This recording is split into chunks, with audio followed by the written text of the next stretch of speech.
Hi friends, today I am going to discuss about the Government of India Act 1858. In the previous lecture I have discussed about the one of the last sisters of the Charter Acts which were enacted between the period 1793 to 1853. Okay, so this last Charter Act of 1853 was enacted for a period of 20 years, but unfortunately due to the broke out of the Indian Independence War in 1857, the British Parliament had to enact one another law in the name of Government of India Act 1858. So today we are going to discuss about the main provisions of the Government of India Act 1858. Okay, so see.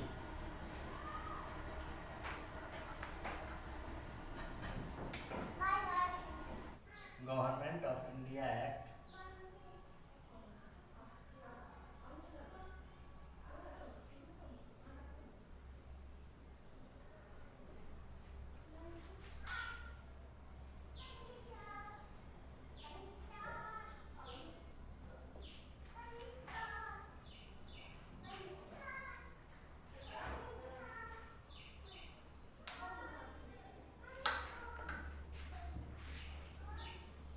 See, the Government of India Act 1858 was enacted for the good government in India, to provide good governance in India. Okay, uh,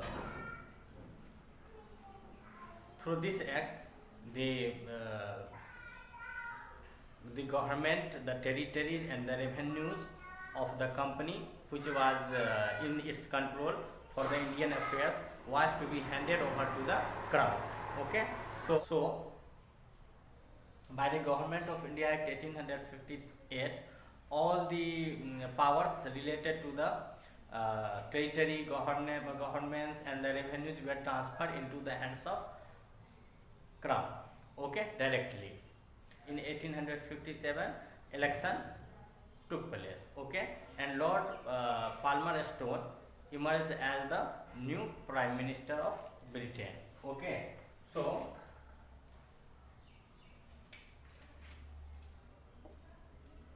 in 1857, after the polls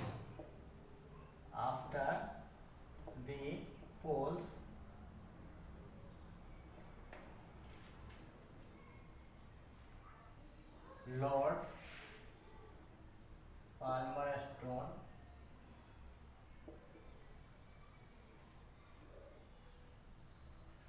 became the Prime Minister of Britain. See, Lord Palmerston became the Prime Minister of Britain in the elections of 1857.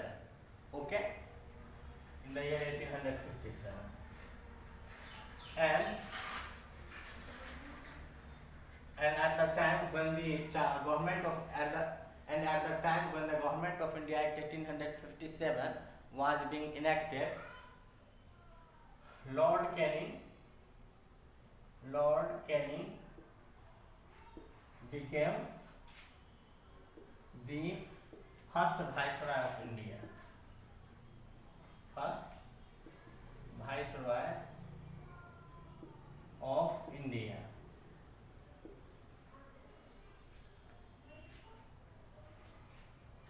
When the rule of the Indian territories was transferred from the company hands into the hands of crown, the first Viceroy was made Lord Canning. Okay,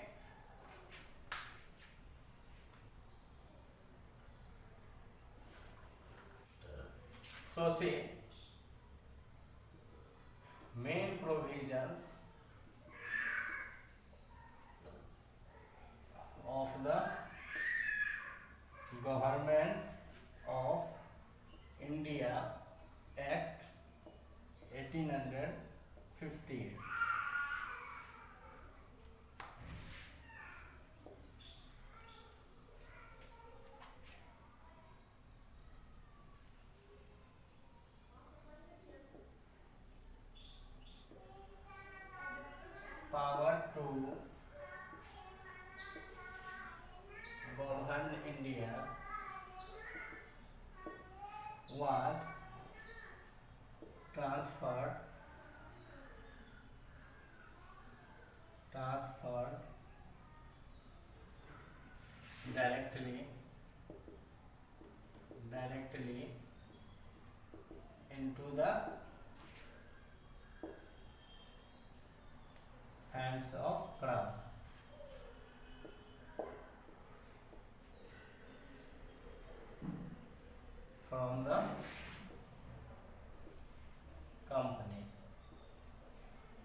empowered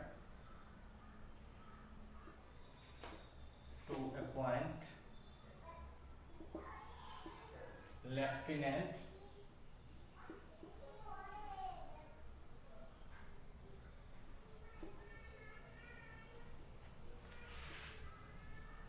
governors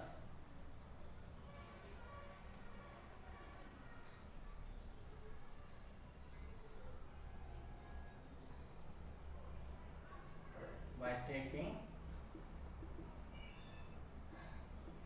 approval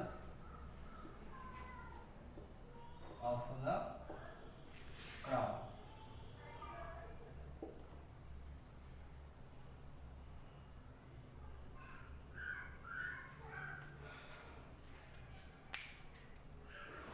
See, with the enactment of the Government of India Act 1858, the power to govern India was directly came into the hands of the crown. Okay, and the crown was empowered to appoint the viceroys as well as the governments of other presidencies. Okay, and viceroy was in turn empowered to appoint the lieutenant governors of other provinces. Okay, by taking approval from the crown. Okay.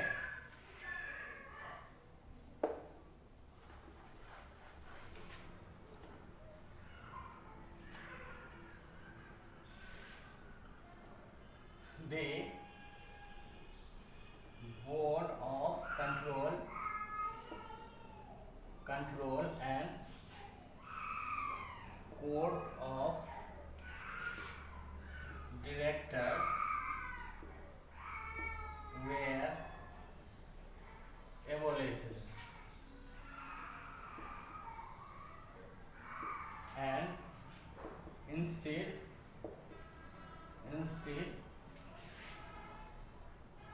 secretary of state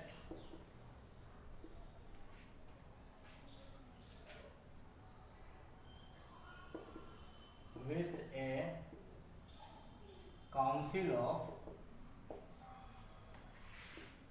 15 members were established to look into the affairs of India. See, Secretary of State was to be a cabinet minister.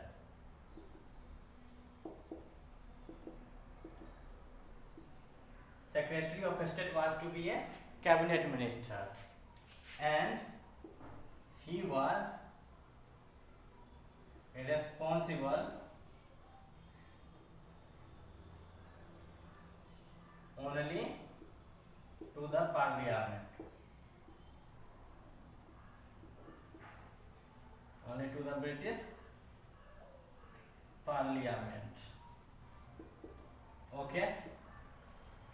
And now the viceroy, who was dependent on the dual system, means the governor general, as it was dependent on court of directors as well as board of control, okay, for its orders, were now to be dependent mainly on the Secretary of State for India. Okay, now the dual system was abolished and the viceroy was to take orders directly and only from the Secretary of State for Indian Affairs. Okay, and see, a council of 15 members was formed. Okay, so see, from where the members of the council were taken. See, the council to have 15 members. Okay, out of 15 members, 8 members was to be nominated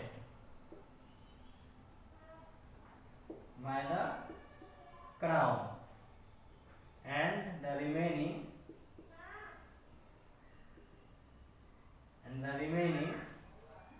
members to be elected by the directors.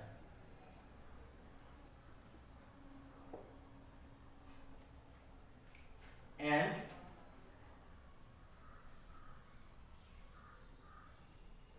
it was made provision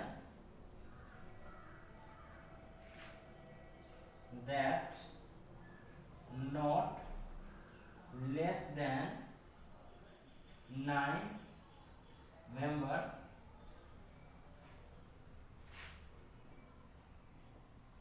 should be one who have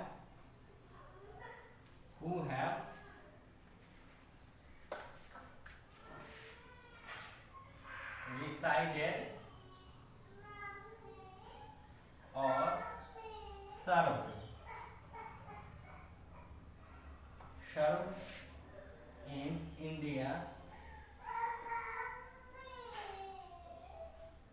for not less than 10 years. Okay. So see, the board of control and the court of directors were abolished.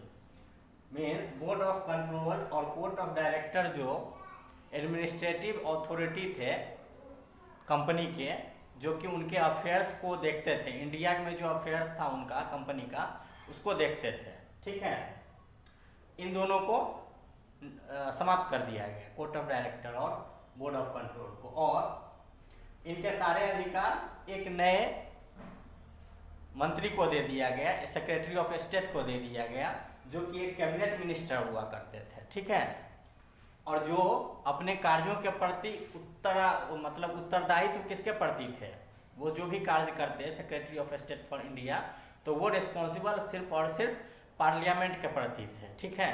तो governor of general जो था पहले India का, उनको पहले कोई भी कार्य या कोई भी योजना बनाने के लिए आदेश पहले कोर्ट ऑफ डायरेक्टर से और बोर्ड ऑफ कंट्रोल से लेना पड़ता था। अब नए एक्ट में चूंकि गवर्नर जनरल, नए एक्ट में गवर्नर जनरल क्या हो गया, वाइसराय हो गए, और इन वाइसराय को अब ऑर्डर सिर्फ और सिर्फ एक जगह से लेने की आवश्यकता थी, और वो था secretary of state for Indian affairs, ठीक है। तो ये एक्ट जो है सो एडमिनिस्ट्रेटिव सेटअप में एक बदलाव लेके आया, गवर्नमेंट का जो पार्लियामेंट का जो भी एडमिनिस्ट्रेटिव मशीनरी था इंडिया में रूल करने का, उसमें एक चेंज लेके आया, ठीक है, एडमिनिस्ट्रेटिव बदलाव लेके आया। उसमें क्या हो गया बदलाव में, अब एक हो गए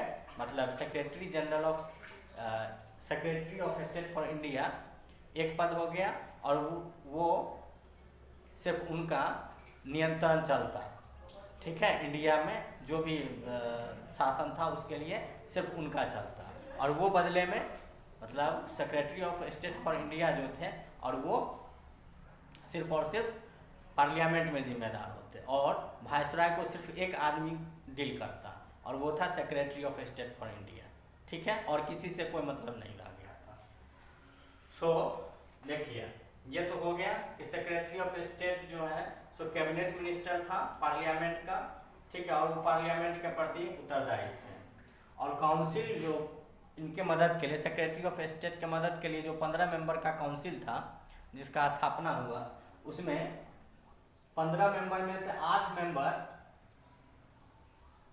क्राउन के द्वारा नियुक्त किए जाते हैं, ठीक है, नॉमिनेट किए जाते हैं, और जो बच गए 7 मेंबर कोर्ट ऑफ डायरेक्टर के द्वारा इलेक्टेड होते, इलेक्शन के थ्रू आते, ठीक है, 7 मेंबर, और इन 15 मेंबर में से, ठीक है, 9 मेंबर ऐसे होने चाहिए थे, 15 मेंबर में से 9 मेंबर ऐसे होने चाहिए थे जो कम से कम 10 साल भारत में या तो अपनी सेवा दिए होंगे या फिर भारत में 10 साल रह के आए होंगे।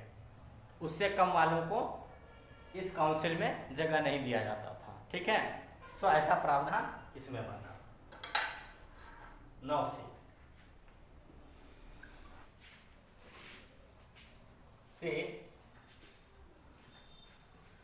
what were the role of Indian Council? In that were to assist Secretary of State for India. Okay, see, Secretary of State with its Indian Council was to occupy their place in England.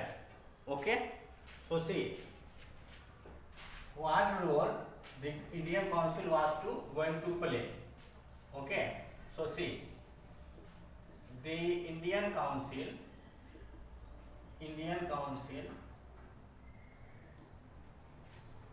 the role of Indian Council.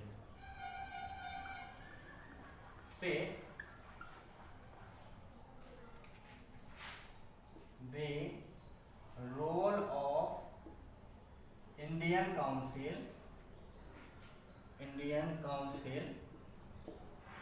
was to be advisory,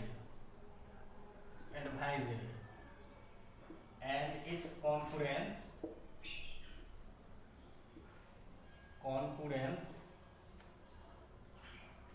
was not obligatory.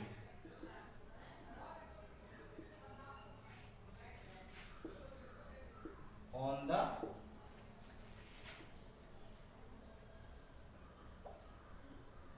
Secretary of State for India.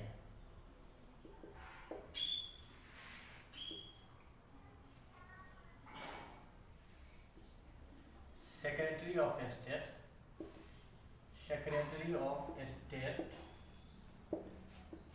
was empowered to send its secret orders, directions,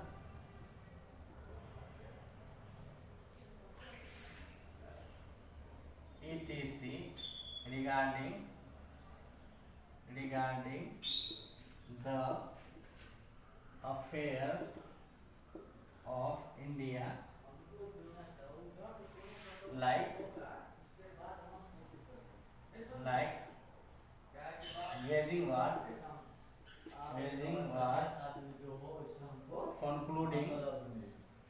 concluding treaty,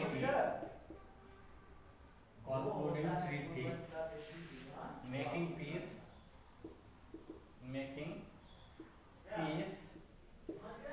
etc. with native rulers.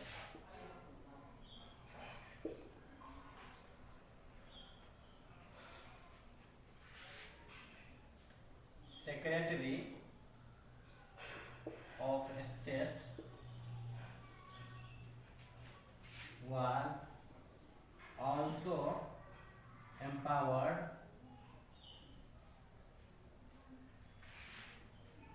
to frame rules regarding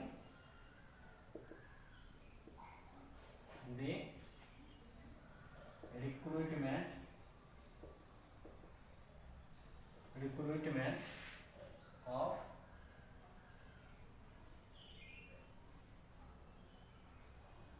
Indian civil servants. See,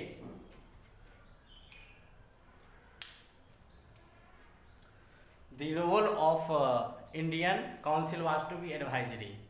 The Indian Council was consisted of 15 members. Okay, so the role of Indian Council was to be advisory, and its concurrence or agreement. Concurrence means agreement अगर सभी मिल के, सभी 15 member मिल के कोई एक निर्णय ले लेते और सेक्रेटरी ऑफ स्टेट पर दबाव बनाते तो ऐसा नहीं हो सकता था, ठीक है। सेक्रेटरी ऑफ स्टेट जो था वो इंडिपेंडेंट था, वो चाहे तो उनका एग्रीमेंट माने, उनका निर्णय माने और न माने, ये उस पर डिपेंड करता था। So the role of Indian council was to be advisory, इनका रोल सिर्फ और सिर्फ सलाहकार के रूप में था। 15 जो मेंबर थे इनका रोल सिर्फ और सिर्फ सलाहकार के रूप में था, ठीक है। और इनका जो कॉन्करेंस था, जो भी एग्रीमेंट या जो भी डिसीजन था वो ऑब्लिगेटरी नहीं था, मतलब महत्वपूर्ण नहीं था। किसके लिए? सेक्रेटरी ऑफ स्टेट के लिए, ठीक है, कि वो मान ले, बाध्य नहीं था। सेक्रेटरी ऑफ स्टेट इनके निर्णयों के लिए बाध्य नहीं था, ठीक है। नेक्स्ट, सेक्रेटरी ऑफ स्टेट जो था सीक्रेट ऑर्डर्स भेजने के लिए स्वतंत्र था, ठीक है। Without taking it's Indian council into confidence, the secretary of state for India could send its secret messages directly to Indian servants, okay, regarding wars, making peace treaties, etc. Okay, so one thing,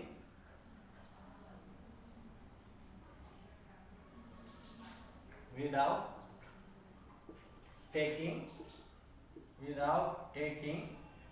its Indian Council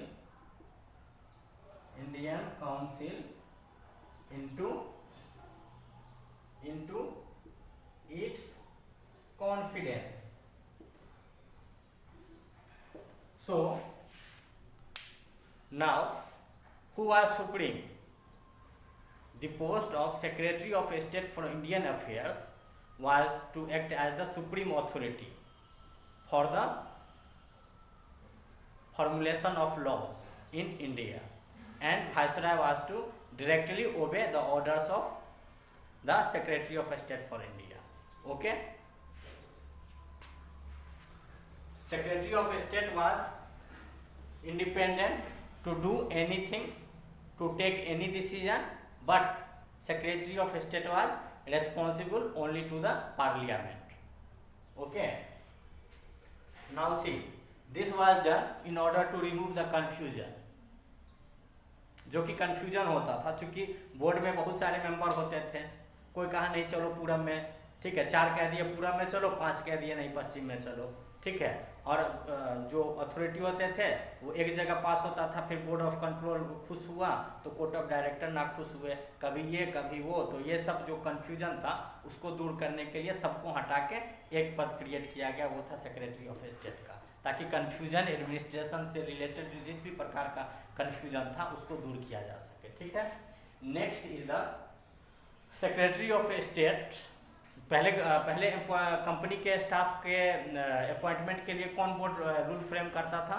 court of directors, but now this authority was also given to secretary of state, ठीक है। तो secretary of state was empowered to frame rules for the recruitment of civil servants in India. Okay, now see,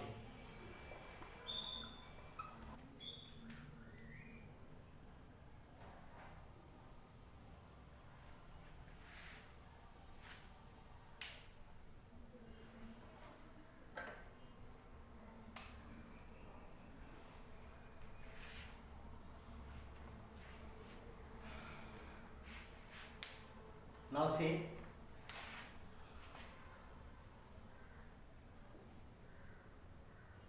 Indian Council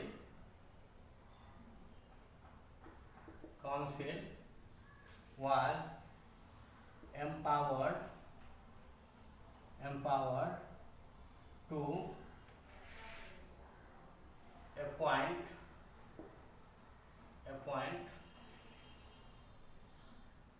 members of Governor General's Council,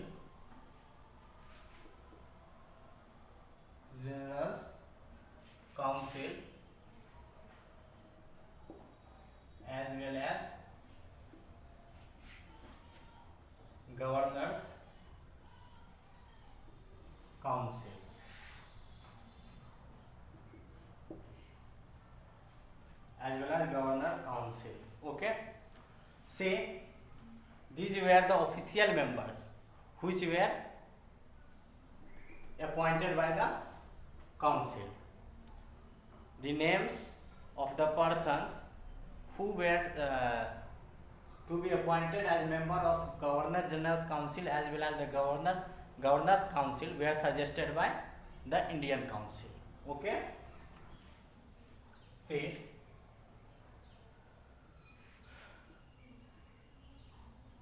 it was also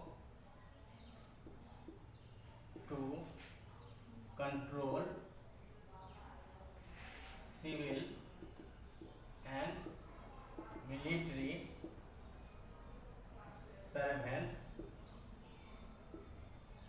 of the crown. See, the Indian Council was empowered to appoint members of Governor General's Council as well as Governor's Council. Okay. The Indian Council was also to control civil and military servants of the crown. Okay. So earlier, as we were speaking that the company's servants. Okay. But henceforth, the servants who were working in India were to be called as crown servant, because earlier it was company's rule and now it is crown's rule. Okay. पहले company का साम्राज्य था तो company का नौकर, अब क्या हो गया, अब क्राउन का, यानी कि वहाँ के जो रूलर थे राजा एम्परर, तो अब एम्परर का रूल हो गया तो एम्परर के नौकर. ठीक है. तो इन सब पे जो कंट्रोल था वो किसका होता, इंडियन काउंसिल का. ठीक है. से apart from this secretary of state, secretary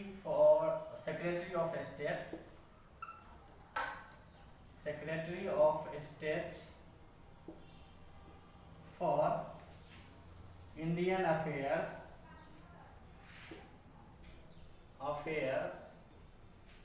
was also required to lay before the parliament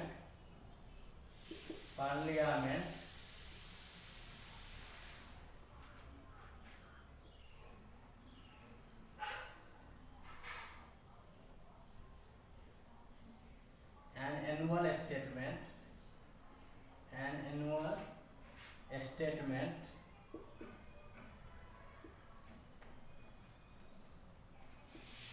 of all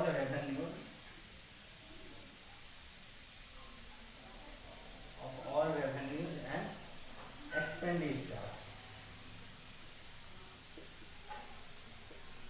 See, now the Secretary of State for India was required to lay before Parliament an annual statement of all the receipts of revenues and expenditure. मतलब साल में एक बार, ठीक है, secretary of state को parliament के सामने पूरे साल भर का खर्चा और साल भर का आमदनी, इसका लेखा जोखा जमा करने का जरूरत पड़ता था. ठीक है. ऐसा प्रावधान बना था. ठीक है.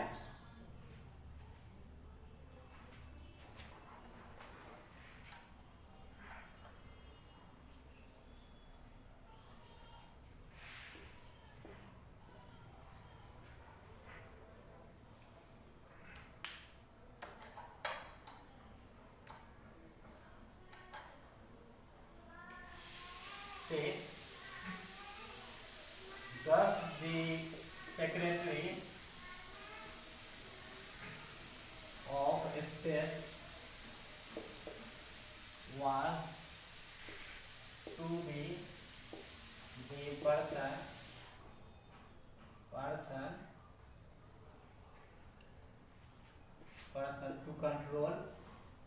to control all the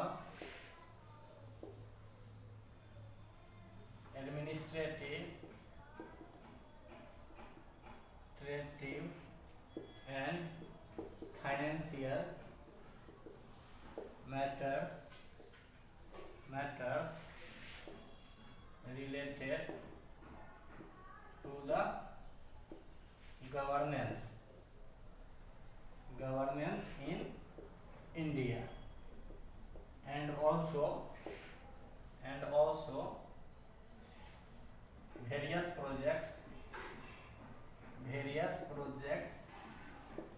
projects like railway,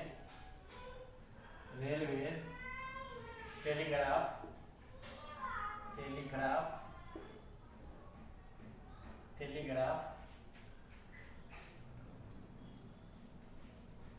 education,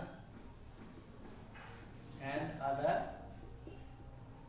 public works. Thus, the Government of India Act 1858 was largely an improvement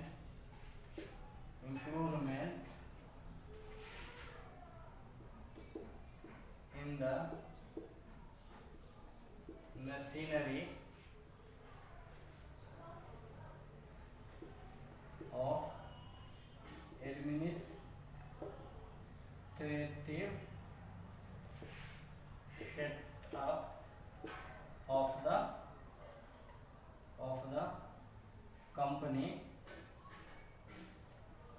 through which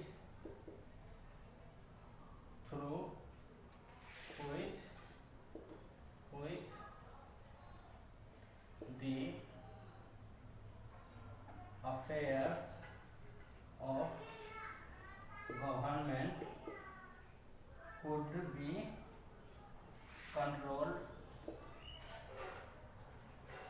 controlled in England.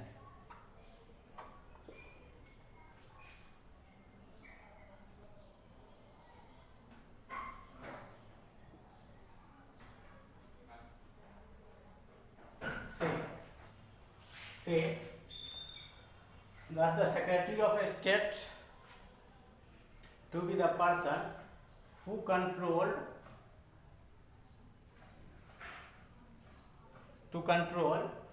the administrative and financial matters related to India. Okay,